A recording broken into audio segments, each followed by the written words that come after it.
Mesdames et messieurs, bonjour et ravi de vous retrouver sur les antennes de la télévision des Nouvelles Idées. Le 16 octobre dernier, la Confédération Générale des Travailleurs du Burkina, qui travaille apparemment pour son ventre, était face à la presse pour dénoncer la gouvernance de la transition du capitaine Ibrahim Traoré et annoncer par la même occasion un meeting à la Bourse du Travail de Ouagadougou. Cette sortie nous a permis de découvrir le véritable visage d'un syndicat qui se voudrait révolutionnaire mais qui, dans le fond, se perd dans ses propres contradictions.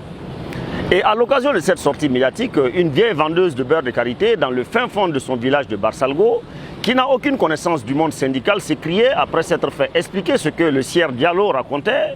Et Wende, Nyande, Bamdavuye.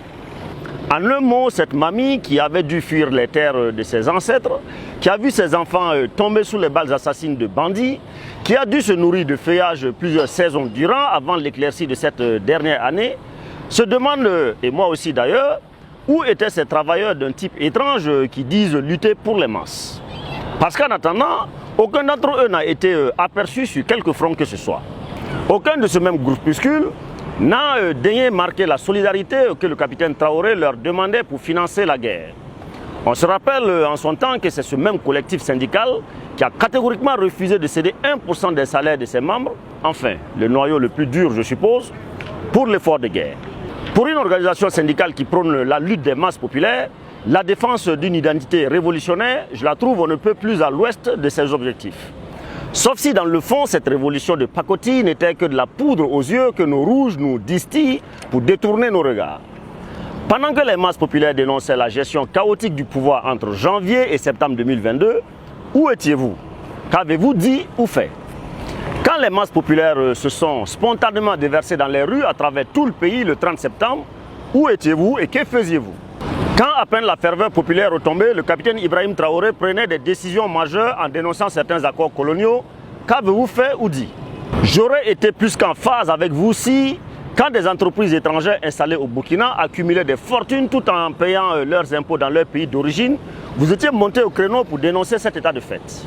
J'aurais volontiers marché avec vous si, quand on bradait des industries florissantes burkinabées, SN Sosiko, Onatel et j'en passe, à des intérêts impérialistes au détriment du développement local et national, vous vous étiez posé en ces défenseurs de ces mêmes masses. Bref, peut-être que la CGTP est-elle aveugle, sourde et muette à un moment de notre histoire. Pour ceux qui ont encore en mémoire la mangeaille d'antan, le mutisme s'impose quand on est repu. La sortie de la CGTB qui annonce dans la foulée de ses dénonciations un meeting le 31 octobre, cette date qui marque encore les esprits dans ce pays malmené des décennies durant, cette date tatouée dans la peau des masses populaires et dont Diallo et ses ouailles voudraient s'approprier, n'est que forfaiture, une insulte à la mémoire de ceux qui ont donné leur vie et de ceux qui ont été marqués à vie. Qui fait la vraie masse de cette organisation syndicale dans sa mobilisation? J'ai peine à croire que des fonctionnaires repus et ventripotents puissent encore battre le pavé comme il se doit. Fort aise, le sieur Diallo saura compter certainement sur sa force insouciante, les scolaires et les étudiantins, manipulables à souhait. Aux parents de cette force insouciante, conseillez vos enfants. Montrez-leur la voie de la vertu et du patriotisme véritable, eux qui sont encore à la recherche du sésame qui leur ouvrira les portes de la fonction publique, qu'ils se concentrent plus sur leur cursus que d'aller battre le pavé pour des gens qui cherchent le beurre pendant qu'eux peinent encore à avoir le pain. Par devoir de mémoire, Mousbil, à défaut de contribuer à l'effort de guerre, pourrait mobiliser des bras pour aller désherber le cimetière municipal de Ouagadougou, où reposent nos martyrs et autres héros, ces soldats tombés pour la nation. Voici qui serait un meeting d'anthologie pour un syndicat qui voit rouge depuis que les soupes grasses se font rares.